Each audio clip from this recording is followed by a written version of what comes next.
भागो नहीं, डर से भिड़ो। डर सबको लगता है, यह बहुत स्वाभाविक भी है, लेकिन इस डर से पार पाना भी हमारे लिए संभव है। दोस्तों, आज फिर हाजिर हूँ एक नई मोटिवेशन के साथ। आइए आज हम सब मिलकर इस डर को अपने जीवन से दूर करें। दोस्तों, जिसने इस डर से मुक्ति पाली है वह विजयी है, क्योंकि डर के आगे ही जीत है। डर सुनने में तो छोटा सा लगता है, पर जब लगता है तो बहुत लगता है। डर सबको लगता है, गला सबका सूखता है और रास्ते सिर्फ दो ही होते हैं, भिड़ो या भागो। आज भागे तो हमेशा भागते रहोगे और भिड़े तो जीतोगे, क्योंकि डर के आगे जीत होती है। जीवन में हमेशा आगे की तरफ बढ़ना चाहिए, चाहे मार्ग में कितनी बाधा क्यों न आ जाए। हमें हमेशा नई संभावनाओं को तलाश करना चाहिए, क्योंकि जब तक हम डर कर रुके रहेंगे आगे नहीं बढ़ेंगे। हमें डर कर रुकना नहीं, आगे बढ़ना है। इसलिए कहा गया है कि डर के आगे ही जीत होती है। जो भी व्यक्ति निराश या हताश होकर रुक जाता है वह कभी भी आगे नहीं बढ़ पाता है। लहरों के डर से नौका कभी पार नहीं होती, कोशिश करने वालों की कभी हार नहीं होती। लोग क्या कहेंगे, क्या सोचेंगे, ऐसे ही डर से दूर होकर अपने जीवन के उच्च लक्ष्य को आगे बढ़कर प्राप्त करना चाहिए। जीवन में सभी लोग सफल होना चाहते हैं, लेकिन सफल वही लोग होते हैं जो अपने मन से हार के डर को निकालकर पूर्ण आत्मविश्वास व साहस के द्वारा दिन रात मेहनत कर दुनिया को मुट्ठी में कर लेते हैं। भय का विषय दो रूपों में सामने आता है, असाध्य रूप में और साध्य रूप में। असाध्य विषय वह है जिसका किसी प्रयत्न द्वारा निवारण असंभव हो। साध्य विषय वह है जो प्रयत्न द्वारा दूर किया जा सकता है या उसका निवारण किया जा सकता है। दो मनुष्य एक पहाड़ी नदी के सामने बैठे बातचीत करते जा रहे थे। इतने में सामने से शेर की आवाज सुनाई पड़ जाए। यदि वे दोनों उठकर भागने, छिपने या पेड़ पर चढ़ने का प्रयत्न करें तो बच सकते हैं, परंतु शेर का सामना वहीं रुककर करना उस परिस्थिति में ठीक नहीं होगा।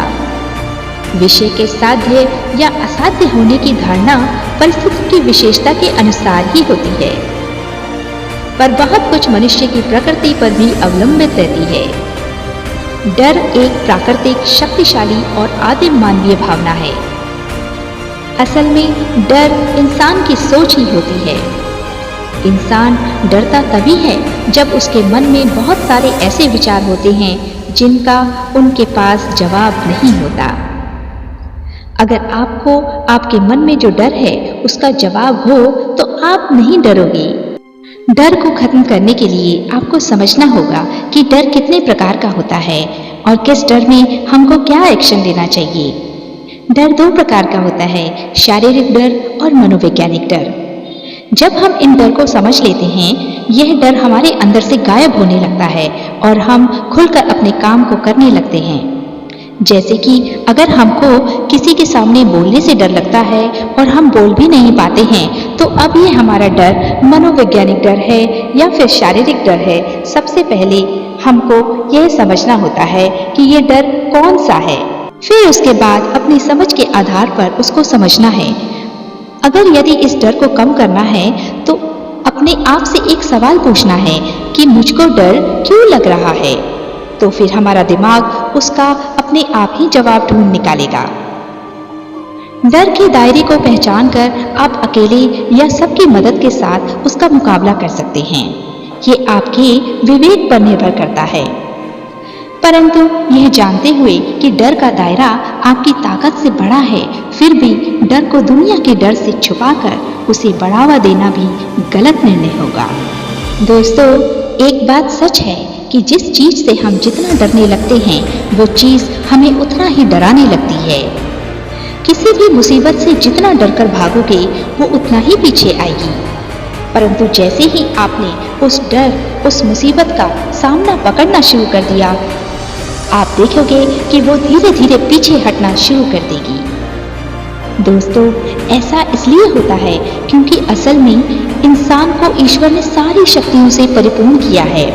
हम सबके अंदर जो आत्मा है वह शक्तिशाली है और हमारा शरीर हमारी आत्मा को जीवन भर संभालने का साधन है। फिर डरना क्यों, जब हमारे पास संसार की दोनों सबसे बड़ी पावर हैं, हमारा शरीर और हमारी आत्मा। परंतु जब हम अपने मार्ग से भटक जाते हैं, तब जीवन के चक्र के कर्मों में हम उलझकर हमारे ही कर्मों के द्वारा रची गई इन मुसीबत और डर के दलदल में फंसना शुरू कर देते हैं। दोस्तों, सबके जीवन की डोर ईश्वर के हाथों में है। इसलिए जब हम अपनी आत्मा की ताकत को महसूस करके डर का सामना करने और डटकर मुकाबला करने की ठान लेते हैं, तो वास्तव में हम ईश्वर की शक्ति भी पाने लगते हैं, किसी न किसी रूप में। क्योंकि आत्मा का परमात्मा से सीधा संबंध है। इस सत्य को नकारा नहीं जा सकता। डरना जरूरी है। जी हाँ दोस्तों, डर जरूरी भी है। वहाँ जब सवाल आपकी कामयाबी का या सफल होने का हो, उस दौरान डर आपका सारथी बनता है, आपको अपनी मंजिल तक ले जाने का। क्योंकि यदि डर होगा आपको कि कहीं मेरी मेहनत में कोई कमी ना रह जाए, तो ही आप निरंतर अपने पथ पर अग्रसर रहेंगे। अन्यथा भटक कर अपना गोल खो बैठेंगे, अपना लक्ष्य भूल जाएंगे।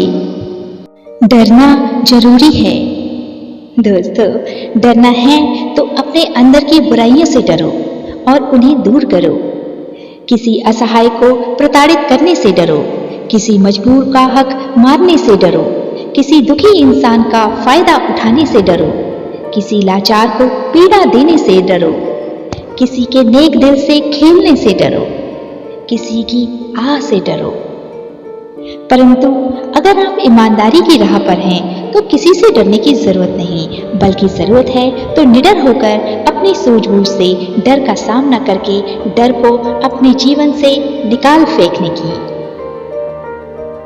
ये बात हमेशा याद रखना दोस्तों कि आपकी समस्या को आपसे ज्यादा कोई नहीं जान सकता, क्योंकि यह समस्या आपकी है, दूसरों की नहीं।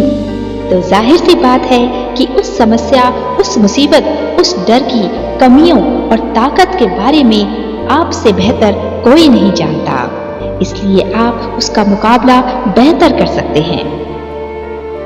कामयाबी उन्हीं लोगों के कदम चूमती है जो अपने फैसलों से दुनिया बदल कर रख देते हैं, और नाकामयाबी उन लोगों का मुकद्दर बनकर रह जाती है जो लोग दुनिया के डर से अपने फैसले बदल दिया करते हैं। लेकिन विजेता वह है जो अपने डर को दूर करना जानता है। मुसीबत तब तक भयानक है जब तक वह पास नहीं आती। एक डर से मर गया, दूसरा जिंदा हो गया। जिसमें लज्जा है उसी में भय भी है। मृत्यु से डरने का अर्थ संसार में रहना नहीं है। एक नायक एक बार मरता है, लेकिन एक कायर 1000 बार। जहां हिम्मत है वहां जीत है। धन्यवाद दोस्तों। अंत में मैं यही कहना चाहूंगी कि यदि हार निश्चित है भी तो डर किस बात का, खुल के सामना करो। शायद यही आपका निडर होना हार को जीत में बदल दे। डर तभी तक है जब तक इसके बारे में आप सोचते हैं। ऐसा कोई इंसान नहीं जो कभी डरा ही नहीं, लेकिन जो डर से आगे बढ़ गया वही जीत गया। दोस्तों, फिर मिलती हूँ अगले वीडियो में। आपको ये वीडियो कैसा लगा, प्लीज़ इस वीडियो को लाइक, शेयर और हमारे चैनल को सब्सक्राइब ज़रूर कीजिएगा ऐसे ही मोटिवेशन वीडियोस के लिए। अपना ध्यान रखिए और निडर बनिए। मत भूलिए, आप सर्वश्रेष्ठ हैं। Thank you so much.